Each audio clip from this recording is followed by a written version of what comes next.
La demande en énergie ne cesse de croître avec les années. En plus de ça, il est nécessaire de sortir des énergies fossiles afin de réduire les émissions de CO2. L'électrification de nos modes de vie devient alors nécessaire. Afin de faciliter le transport de ce type d'énergie, une gamme de matériaux est en train d'émerger. Les supraconducteurs. Ces éléments sont capables de transporter l'électricité quasiment sans perdre de l'énergie et peuvent la conserver pendant de longues durées. Ces propriétés devraient permettre de faciliter la transition énergétique et déboucher sur de profonds changements dans le domaine de l'électricité à long terme. Avant de commencer, je tiens à préciser que j'ai mis en place une newsletter afin d'avoir des informations régulières sur les innovations du monde scientifique, digital et entrepreneurial. Il y aura dedans également des infos sur l'évolution de la chaîne ainsi que la présentation de certains produits écologiques. Si vous êtes intéressé, n'hésitez pas à y jeter un œil via le lien dans la bio ou via la page d'accueil de la chaîne.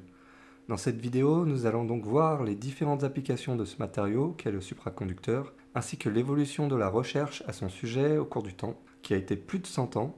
Alors, supraconducteur, qu'est-ce que c'est? Est-ce une solution viable pour remplacer nos fils de cuivre? C'est ce que nous allons voir dans cette vidéo. C'est en 1911, donc il y a plus d'un siècle, que ce type de phénomène a été découvert par l'équipe du néerlandais Eik Kamerlingh-Onnes. Ils étudiaient alors les propriétés de la matière à très basse température et ont découvert que la résistance électrique du mercure devient nulle lorsque la température passe en dessous de 4,2 Kelvin, ce qui fait à peu près moins 269 degrés Celsius. La plupart des éléments du tableau périodique peuvent devenir supraconducteurs lorsque la température est suffisamment basse.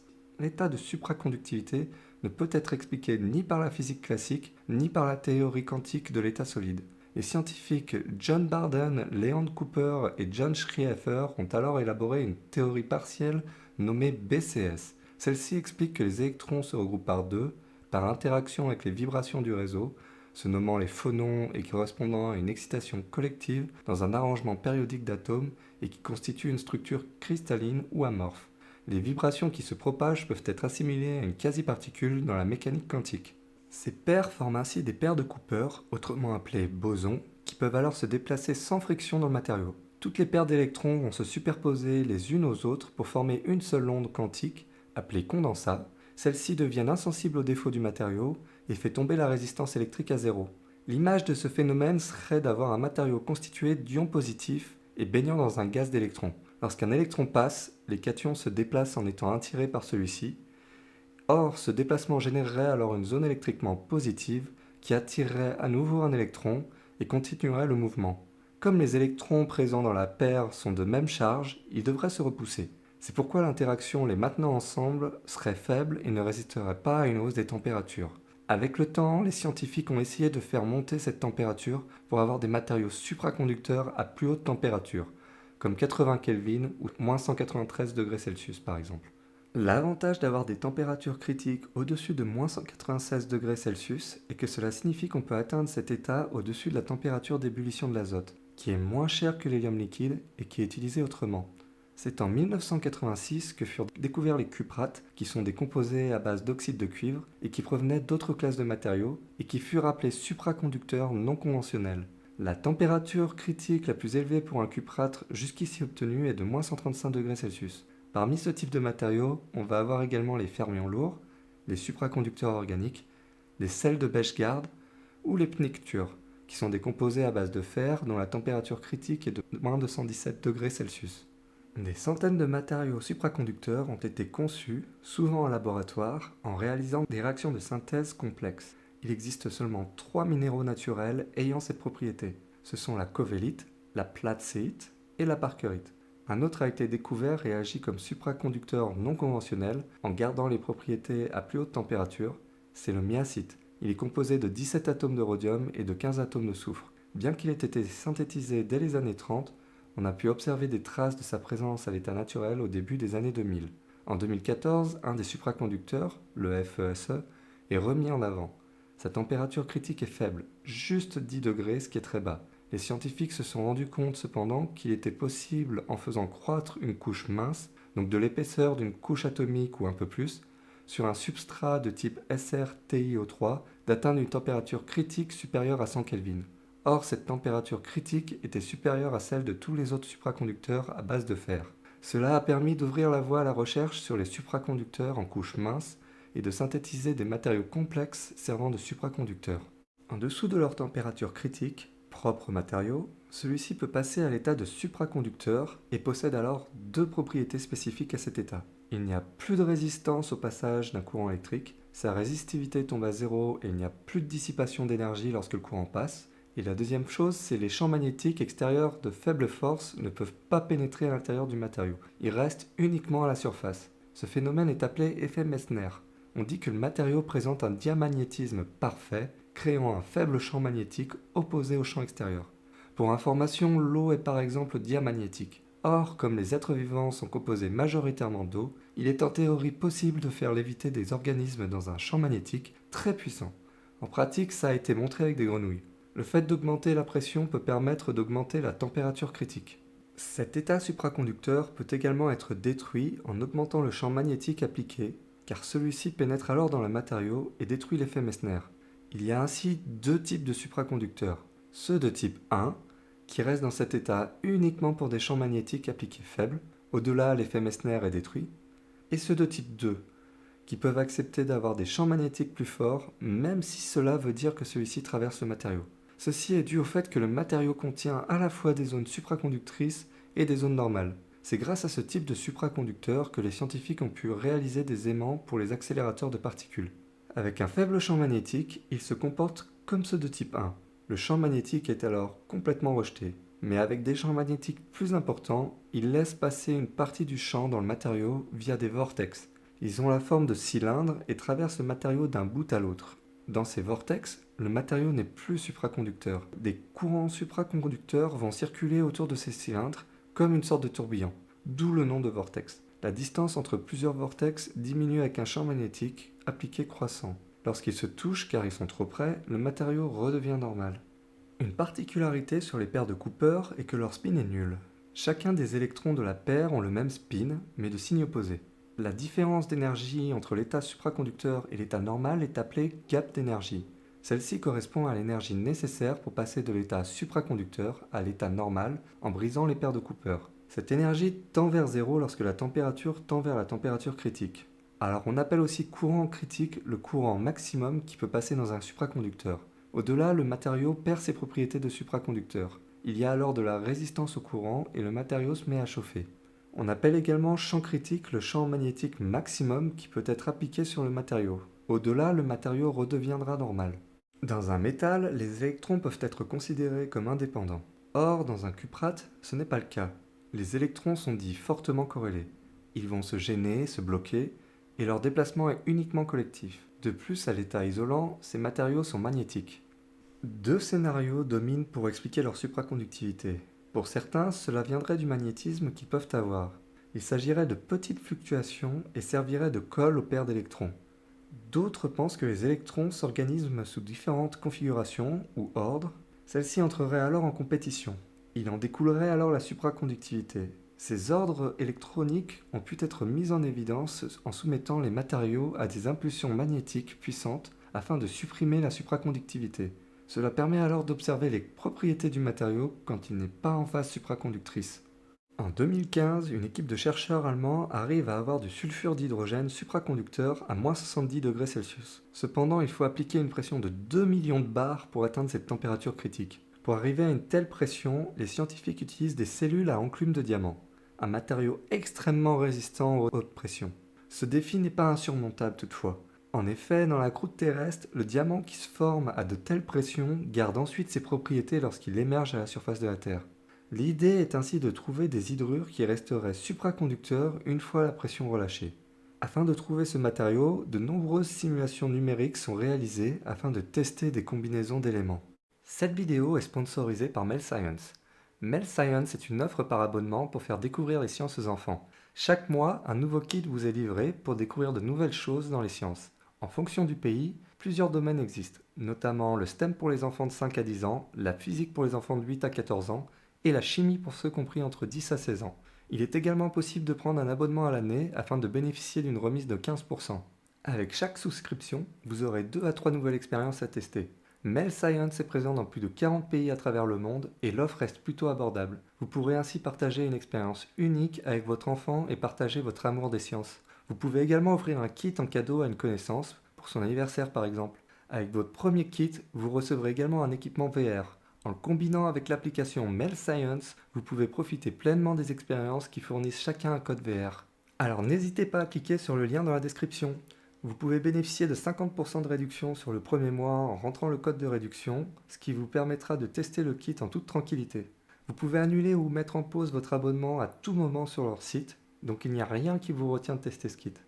L'idée derrière ces matériaux serait de pouvoir transporter l'électricité sans perte d'énergie, ce qui serait plus écologique et éviterait d'avoir à changer plus souvent les câbles. Cela permettrait également de transporter une plus grande quantité d'électricité. En France, les pertes d'énergie liées au transport sont estimées à 15%. Si ces pertes devenaient proches de zéro, cela pourrait représenter un changement conséquent dans la quantité d'électricité à produire. Cela peut être intéressant dans le cas du LHC du CERN notamment, mais aussi pour des câbles haute tension transportant une forte puissance énergétique. On peut également vouloir ce type de propriété pour des projets encore plus ambitieux, comme la fusion nucléaire par confinement magnétique. Afin de contenir le plasma de la fusion, celui-ci est confiné dans un champ magnétique de 5 à 10 Tesla. Ces champs sont maintenus notamment avec des bobines à enroulement supraconducteurs. Il existe quelques cas d'utilisation dans des lignes à haute tension, notamment en Corée du Sud. Mais le fait de devoir utiliser de l'azote liquide pour refroidir le système rend le design plus compliqué à mettre en place, malgré le gain de place généré. D'autres projets plus audacieux sont les maglev, ou aussi appelés trains à suspension magnétique, mais cela reste pour le moment de l'ordre de l'expérimental. Cela permettrait alors d'éviter les frictions avec les rails et d'aller plus vite, tout en réduisant leur maintenance. On peut également retrouver ce type de matériaux dans des IRM, et un effet similaire de la supraconductivité est la superfluidité. Ce type de fluide a alors un écoulement qui n'a plus aucune résistance. Les limitateurs de courant, ou FCL pour Fault Current Limiter, sont des câbles supraconducteurs qui peuvent servir de limiteurs de courant et améliorer la sécurité du réseau électrique. À la différence des fusibles qui doivent être changés une fois la surtension survenue, ce n'est pas le cas du FCL. C'est une sorte de super fusible permanent. Il se régénère juste après le défaut d'alimentation et il limite automatiquement et naturellement le courant dès qu'il dépasse une certaine valeur. Il subit une transition intrinsèque et très rapide, de l'ordre du millionième de seconde, d'un état sans résistance lorsqu'il est dans l'état supraconducteur, à un état avec une forte résistance lorsque le courant franchit cette valeur. La récupération du matériau une fois la surtension survenue prend en revanche plus de temps et peut atteindre plusieurs minutes.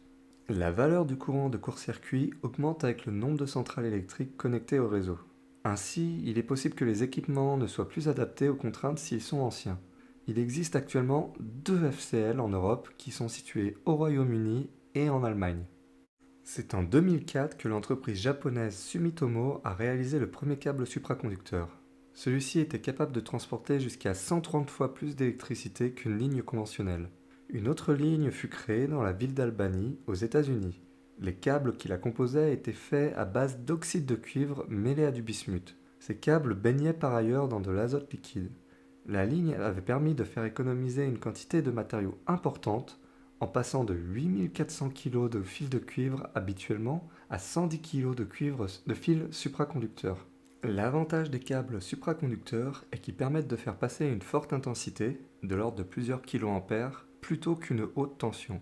La puissance fournie reste toutefois la même, car P égale U fois I, et cela permet de réduire le nombre de transformateurs par exemple. Comme ces câbles ne chauffent pas, il est possible de les rapprocher dans l'installation et de bénéficier d'un gain de place. De plus, aucun champ électromagnétique n'est émis, ce qui n'est pas le cas des lignes à haute tension habituelles. Ces lignes sont donc moins dangereuses pour la santé. Grâce au système SMES pour Superconducting Magnetic Energy Storage, un courant électrique est envoyé dans une bobine de fil supraconducteur. La bobine est ensuite court-circuitée en créant une boucle fermée et le courant circule alors en permanence sans perte d'énergie. Il va produire en même temps un champ magnétique permanent. L'énergie est ainsi stockée sous forme électrique et magnétique. Il est possible ensuite de récupérer l'énergie sur un temps très court. Ce type de système a une forte densité de puissance, mais a une densité énergétique modérée. Le nombre de cycles de charge-décharge est élevé et il y a un bon rendement pour la conversion d'énergie. Ceci est très utile car de nombreux systèmes de stockage de l'énergie ont des pertes durant la durée de stockage et en perdent significativement durant la période de rétrocession d'énergie. Ces systèmes sont utilisés pour le moment pour stocker des puissances de l'ordre du mégawatt. Ils sont utilisés notamment pour stabiliser le réseau électrique. 2 pays l'utilisent entre autres, les États-Unis et le Japon. Le nombre de SMES vendus reste cependant faible à cause de son coût initial. Il existe par ailleurs des technologies de stockage plus matures. Alors j'ai trouvé également un document de la ERA pour European Energy Research Alliance et dedans il est précisé des compléments d'information, notamment sur des valeurs pour avoir une idée de l'ordre de grandeur du fonctionnement du système. Son efficacité de stockage-déstockage est de 90 à 95%. Le système a également une durée de vie de 30 ans. Il peut emmagasiner une puissance allant de 100 kW à 10 MW et il est nécessaire de faire une maintenance tous les 20 à 30 kWh. Ce type de système est utilisé dans les appareils FACT pour Flexible AC Transmission System. Ces appareils permettent d'améliorer le contrôle exercé sur le réseau électrique. Il peut également être utilisé pour stocker l'énergie des sources intermittentes lorsqu'il y a trop de courant dans le réseau pour ensuite l'injecter dans les périodes de creux. Il peut de plus être utilisé lorsqu'il y a des pannes de courant temporaires pour servir de générateur de secours. Plus glaçant, on peut retrouver ce type de système dans certaines armes de lancement magnétique. L'arme se sert alors du champ magnétique pour accélérer les projectiles. Il existe deux configurations principales. Les TOR, cette configuration génère un champ de fuite faible, voire nul. Elle est plus utilisée dans les zones où les champs magnétiques peuvent représenter un problème, comme les zones habitées par exemple. Le problème est que la densité d'énergie stockée est plus faible et donc prend plus de place. La deuxième configuration est le solénoïde. Cette configuration est plus facile à mettre en place et a une densité énergétique plus grande. Cependant, elle a un fort champ de fuite. Il faut alors un blindage magnétique. Il y a également une non-uniformité dans la bobine qui peut compliquer son dimensionnement. Les volants d'inertie sont des accumulateurs d'énergie cinétique rotative. Pour fonctionner, une roue aimantée lévite au-dessus d'un supraconducteur. Un moteur va alors mettre en rotation la roue, qui est idéalement dans une chambre sous vide pour avoir le minimum de frottement possible. C'est la phase de charge. Une fois la roue chargée, l'énergie est conservée sous forme cinétique grâce à la rotation. Les pertes sont minimes et si l'on veut récupérer l'énergie, il suffit de freiner la roue. La capacité de stockage de ces volants est comprise entre 3 et 133 kWh. Il faut quelques minutes pour charger le volant et permet en général une autonomie entre 15 à 30 minutes. Petit rappel sur le magnétisme. On appelle susceptibilité magnétique la propriété d'un matériau lui permettant de s'aimanter sous l'application d'un champ magnétique. On distingue plusieurs types de magnétisme. Le ferromagnétisme est celui qui produit les champs magnétiques les plus importants. On voit son effet dans les aimants notamment. C'est le phénomène qui fait que certains matériaux métalliques comme le fer, le nickel et le cobalt sont attirés par des aimants, ou bien qu'ils forment eux-mêmes des aimants permanents. Ces matériaux ont alors la capacité de s'aimanter sous l'effet d'un champ magnétique extérieur et de garder ensuite cette aimantation. On va avoir aussi le paramagnétisme. Ce sont les matériaux qui ne sont pas aimantés à la base, mais peuvent l'être avec l'aide d'un champ magnétique. Son aimantation disparaît lorsque le champ magnétique est coupé. Son aimantation est orientée dans le même sens que le champ. Il est observé entre autres dans les atomes et ions libres qui ont une couche électronique partiellement remplie, comme les éléments de transition, les terres rares, et les actinides, comme Mn2+, Gd3+, par exemple. D'autres éléments peuvent également être paramagnétiques toutefois. Le diamagnétisme, on va retrouver ce phénomène sur les matériaux qui se mettent à avoir une faible aimantation opposée au champ impliqué. Lorsque la stimulation extérieure est arrêtée, le magnétisme s'arrête. Dans la plupart des cas, il est masqué par les effets du paramagnétisme ou du ferromagnétisme. Et enfin, on va avoir l'antiferromagnétisme. Contrairement au ferromagnétisme, l'interaction d'échange entre les atomes voisins et identiques favorise un alignement antiparallèle des moments magnétiques atomiques. Par exemple, si on découpe le matériau en plusieurs couches, à la couche N, l'atome va être orienté dans un sens, et à la couche N+1 dans un autre sens. L'aimantation du total du matériau est alors nulle. Mais avant de continuer, je tenais à vous demander une chose. Si vous aimez le contenu que je produis, n'hésitez pas à vous abonner à la chaîne et à laisser un pouce bleu afin d'aider à promouvoir ces vidéos éducatives. Plusieurs fois, des chercheurs ont annoncé avoir découvert des supraconducteurs fonctionnant à température ambiante, pour ensuite voir leurs travaux réfutés par la communauté scientifique. On a ainsi eu en 2020 un matériau à base d'hydrure de carbone et de soufre qui fut annoncé, mais la publication faisant part de cette découverte fut ensuite enlevée en 2022. Plus récemment, en 2023, une équipe à Séoul a proposé un article à propos d'un matériau potentiellement supraconducteur à température et pression ambiante, et se nommant le LK99. La composition du matériau était à base de plomb pour Pb2SO4O, pour ensuite traiter chimiquement le matériau et remplacer les atomes de plomb par du cuivre. Mais de la même façon qu'en 2020, 3 études en provenance de laboratoires chinois et indiens sont ensuite venues contredire la publication. Les laboratoires ont conclu que le matériau ne possédait pas les propriétés supraconductrices, mais se comportait plutôt comme un semi-conducteur diamagnétique, voire comme un simple matériau ferromagnétique. Les supraconducteurs sont des matériaux qui ont un bon potentiel dans l'avenir. Toutefois, leur coût ainsi que la maintenance exigeante fait qu'ils sont cantonnés à des marchés de niche pour le moment. La nécessité de maintenir les matériaux à très basse température ralentit son développement, mais de plus en plus de matériaux à haute température critique sont découverts ces dernières années. Il n'est pas impossible que dans les années à venir, notamment avec l'aide de l'intelligence artificielle et l'informatique quantique, que des matériaux supraconducteurs à température et pression ambiante soient synthétisés. Il a fallu près d'un siècle de recherche sur le sujet pour en arriver là où nous en sommes, mais la tendance accélère. Cette technologie vient ainsi s'insérer en complément et non en remplacement d'autres formes de stockage de l'énergie et de transport. Voilà, j'espère que cette vidéo vous a plu. Si vous avez aimé, n'hésitez pas à laisser un like ou un commentaire et j'y répondrai avec grand plaisir. Je rappelle aussi qu'il y a la newsletter à laquelle vous pouvez vous inscrire. Et si vous écoutez l'émission en podcast sur Spotify ou Apple Podcast, n'hésitez pas à laisser une bonne note. Je vous dis à une prochaine pour une autre vidéo. Ciao!